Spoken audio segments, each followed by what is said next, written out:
सबसे पहले इस क्वेश्चन में हमें क्या कहता है कि सॉल्व करो इस क्वाड्रेटिक इक्वेशन को x फाइंड करने के लिए। और ये क्वाड्रेटिक इक्वेशन को सॉल्व करने के दो वेज हैं हमारे पास, एक तो स्प्लिटिंग द मिडल टर्म है और दूसरा क्वाड्रेटिक फॉर्मूला है। क्योंकि उसने स्पेसिफाई नहीं किया कि स्प्लिटिंग से करो, फैक्टराइजेशन से करो, तो हम क्वाड्रेटिक फॉर्मूला लगाते हैं, बेस्ट मेथड है, इजी हो जाता है इससे। बट जिसने स्प्लिटिंग सीख ली, स्प्लिटिंग भी इजी हो जाएगी। चलो फिलहाल इसको क्वाड्रेटिक फॉर्मूला से करते हो, डी निकालते हैं। ए बी सी हमें दिख रहे हैं कि क्या क्या वैल्यूज हैं, तो डी निकालने के लिए हम क्या करेंगे, बी की वैल्यू -9a+b, इस पूरे का क्या कर देंगे स्क्वायर, -4, a की वैल्यू 9 है और c की वैल्यू ये कंप्लीट है जो कांस्टेंट टर्म है without x, 2a² + 5ab + 2b², ये आपके पास आ जाएगा। उसके बाद जब आप स्क्वायर करोगे तो आपने इन दोनों ब्रैकेट्स का, इन दोनों टर्म्स का स्क्वायर करना है, तो -9 का स्क्वायर करोगे तो 81 आएगा और साथ में आएगा a + b का होल स्क्वायर, -4 9 का कितना होता है 36 आएगा, साथ में आएगा 2a² + 5ab + 2b², ये चीज आ जाएगी। हम सिंप्लीफाई मोड में हैं, हम पूरे को सिंप्लीफाई करना चाहते हैं, तो हम क्या कर रहे हैं, सिंप्लीफाई करने के लिए इस a + b के होल स्क्वायर को खोल देंगे, which is a² + b² + 2ab, -36 है, इन सबसे मल्टीप्लाई कर देते हैं, तो जब मल्टीप्लाई करोगे तो आपके पास आएगा -72a² -180ab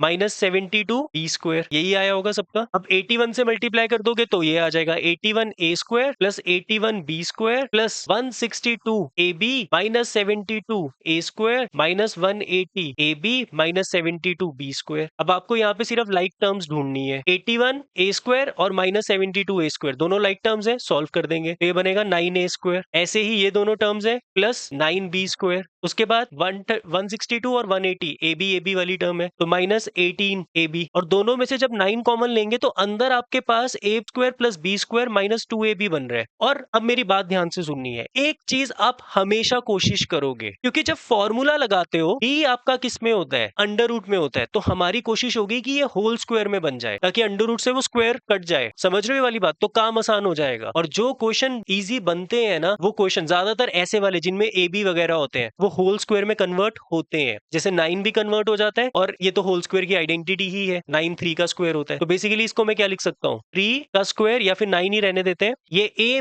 - b का होल स्क्वायर आ जाएगा। ये मेरी d की वैल्यू आ गई। अब d की वैल्यू निकल चुकी है, अब आपको फॉर्मूला लगाकर x की वैल्यू फाइंड कर लेनी है, तो इसको हम साइड में रख देते हैं। सबको समझ आया d? अब d निकलने के बाद आपको ये x का फॉर्मूला लगाना है, x निकालने का, तो x इज इक्वल टू क्या होता है आपका -b। b की वैल्यू कितनी है आपकी, इसको हमेशा ब्रैकेट में लिखना है क्योंकि माइनस माइनस प्लस हो जाता है बेटा, ये चीजें ध्यान में रखनी है, नहीं तो माइनस की गलती हो जाती है। ठीक है, तो -9a + b, ये b की वैल्यू है, प्लस माइनस √d, d आपके पास क्या है 9a - b का whole square upon 2a, a की वैल्यू आपके पास 9 है। समझ आई वाली चीज? ओके, तो जब ये माइनस माइनस करोगे तो प्लस हो जाएगा, तो 9a + b आ जाएगा, प्लस माइनस, अब 9 का भी अंडर रूट करना है और a - b के होल स्क्वायर का भी अंडर रूट करना है, दोनों का होगा। जब 9 का करोगे तो 3 आएगा और a - b का करोगे तो a - b रह जाएगा, होल अपॉन 18। ऊपर वाले को अब सॉल्व करके आपका फाइनल आंसर आ जाएगा। तो ऊपर वाले में दो टर्म्स बनेगी, एक बनेगी 9a + 9b, अभी मैं प्लस का साइन लेकर कर रहा हूँ, 3a - 3b अपॉन 18, तो ये हो जाएगा 9 + 3 कितना होता है 12, 12a + 6b अपॉन 18। क्या कॉमन आ रहा है दोनों में से, 6 कॉमन आ रहा है, तो 6 कॉमन, अंदर बचेगा 2a + b अपॉन 18, इसको काटोगे तो कितना आ जाएगा 3। तो ये एक आपका सोल्यूशन निकल गया, x की वैल्यू निकल गई। ऐसे और ऐसे आप इसको सॉल्व करोगे अब माइनस वाले के साथ, तो आपके पास आएगा 9a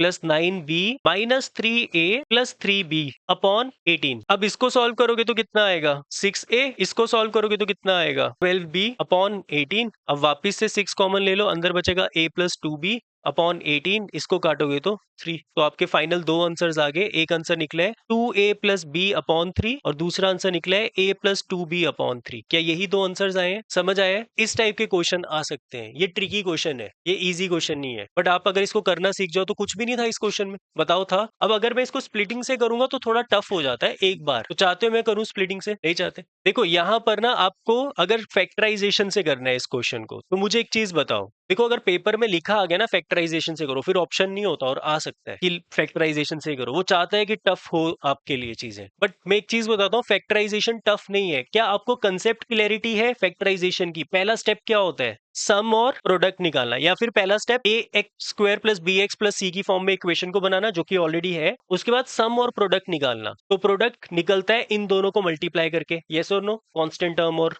एक्स स्क्वायर के कोफिशिएंट को, तो ये निकल जाएगा प्रोडक्ट आपका। और सम क्या निकलेगा आपका, एक्स का coefficient that is -9 a plus b. अभी मुझे बताओ ये वाला स्टेप सब बच्चे कर सकते हो ना, पहला स्टेप डन हो गया। उसके बाद मैं आपको क्या बताता था कि प्रोडक्ट के क्या बनाओ, फैक्टर्स कितने बनते हैं, फैक्टर 2 4 6 8 10 जितने मर्जी बन सकते हैं, बट उन फैक्टर को कंबाइन करके कितनी टर्म्स बनाने की कोशिश करते थे, दो, यस और नो, ऐसा करते थे ना हम, कभी इसको इससे मल्टीप्लाई कर दिया, उसको उससे, फिर चेक किया कि सम बन रहे कि नहीं बन रहे, ऐसा करते थे, यस और नो। तो इसके भी हम क्या बनाएंगे बेटा, फैक्टर्स बनाएंगे, सिंपल। तो 9 के तो बन जाएंगे 3 इंटू 3, इसके बनाने के लिए इसकी स्प्लिटिंग करनी पड़ेगी, इसके फैक्टर बनाने के लिए इसकी स्प्लिटिंग करनी पड़ेगी। मेरी बात समझ रहे हो? तो मुझे बताओ इसमें प्रोडक्ट क्या है, 4a स्क्वायर बी स्क्वायर, और सम क्या है 5ab। तो 4 और 1 से 4 बन जाता है, और दोनों को ऐड करने पे क्या बन जाता है, 5 बन जाता है, यस और नो, यस और नो, समझ रहे हो मेरी बात, यस और नो। तो बस ठीक है, मुझे मिल गई दो टर्म्स। तो ये 9 को मैं बाहर ही रख रहा हूँ, इसको जब मैं लिख रहा हूँ तो ऐसा लिख रहा हूँ 2a square plus 4ab plus 1ab। मेरी बात समझ आई कि नहीं, प्लस 2b स्क्वायर। तो यहां से क्या कॉमन आ जाएगा, 2 एंड a, अंदर क्या बचेगा a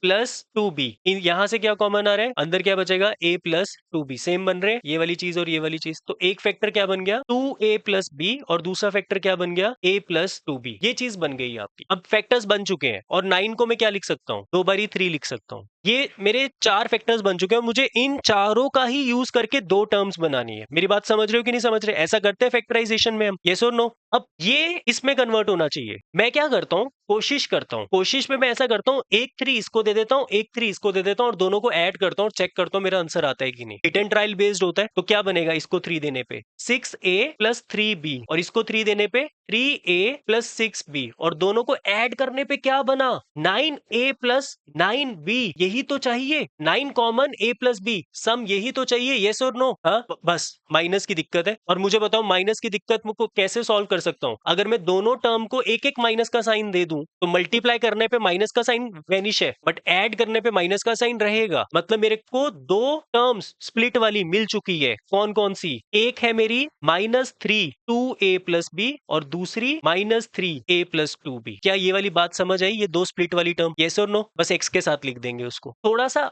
एक बार सोचने में टफ है, पर मुझे एक चीज बताओ, हम लोग जब स्प्लिटिंग करते हैं तो उसका फर्स्ट स्टेप क्या होता है, प्रोडक्ट और सम लिखना। फिर प्रोडक्ट के आप क्या बनाते हो, फैक्टर्स बनाते हो। ये बना दिए हमने 4 फैक्टर्स, फिर इन्हीं 4 फैक्टर से 2 टर्म्स क्रिएट करते हो, दोनों को ऐड करके या दोनों को सब्ट्रैक्ट करके या दोनों के साथ माइनस का साइन लगाते हो अपनी मर्जी से, ताकि आपका सम बन जाए और प्रोडक्ट भी सही रहे। ऐसा ही होता है। तो अगर दोनों को प्लस के साइन से कर रहे थे तो बन तो रहे, बट माइनस का साइन नहीं आ रहा था, तो दोनों को माइनस का साइन दे दिया, और माइनस के साइन को मल्टीप्लाई करोगे तो क्या यही प्रोडक्ट आएगा कि नहीं आएगा, पहले तो बताओ। सेम चीज आएगी, और दोनों को ऐड करने पे -9a प्लस b भी बन रहे हैं, 2 टर्म्स मिल गई आपको। और इस टाइप के क्वेश्चन में बेटा हमेशा इसकी स्प्लिटिंग करने से जो फैक्टर्स बनते हैं ना, वो बीच वाली टर्म बना देते हैं। जो 2 एक्चुअल फैक्टर्स बने हैं वो हमेशा बनाते हैं। ऐसा होगा क्वेश्चंस में। मेरी बात समझ रहे हो कि नहीं समझ रहे? हाँ, अब बस लिखते हैं इसको। अब मुझे बताओ कैसे लिखना है इसको, कैसे लिखेंगे इसको। पहले तो ये मेरे पास क्वाड्रेटिक इक्वेशन है, अब मैं इसकी स्प्लिटिंग कर रहा हूँ, ठीक है ना। तो स्प्लिटिंग करते टाइम मैं इसको कैसा लिखता हूँ, 9x स्क्वायर, और इस बीच वाली टर्म को स्प्लिट करके ये दोनों चीजें लिख दूंगा,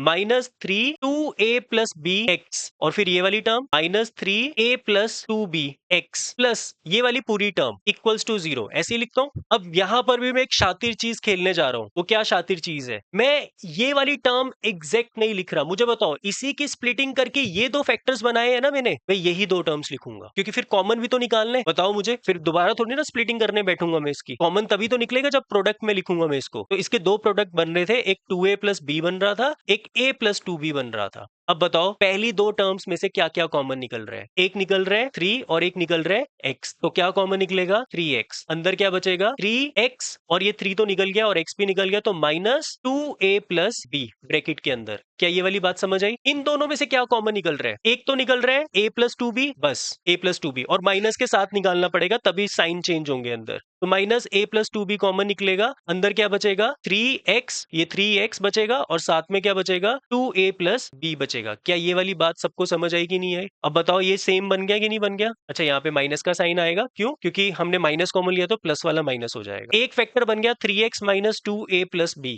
और दूसरा फैक्टर क्या बन गया वापस 3x minus a plus 2b equals to 0। तो या तो ये 0 होगा या ये 0 होगा। बताओ अगर ये 0 हो तो x की वैल्यू क्या आएगी? x is equal to 2a plus b upon 3 और अगर ये 0 होगा तो x की वैल्यू क्या आएगी? a plus 2b upon 3। और जब आपने ये वाला मेथड किया था तब भी आपका आंसर क्या आया था? सेम। थोड़ा टफ होता है पहली बार के लिए, दूसरी बार के लिए, बट तीसरी बार आपको खुद ही अच्छा लगेगा। और मैं जेन्युइनली बताऊं तो मुझे स्प्लिटिंग पसंद है इसमें, मुझे क्वाड्रेटिक फॉर्मूला नहीं पसंद, बट स्ट्रेट फॉरवर्ड चलना है, इधर उधर नहीं घूमना। क्वेश्चन में स्पेसिफाई नहीं किया हुआ तो हम हमेशा क्या लगाने वाले? फॉर्मूला लगाने वाले। डन है ये वाली चीज? क्वेश्चन समझ आया है कि नहीं आया?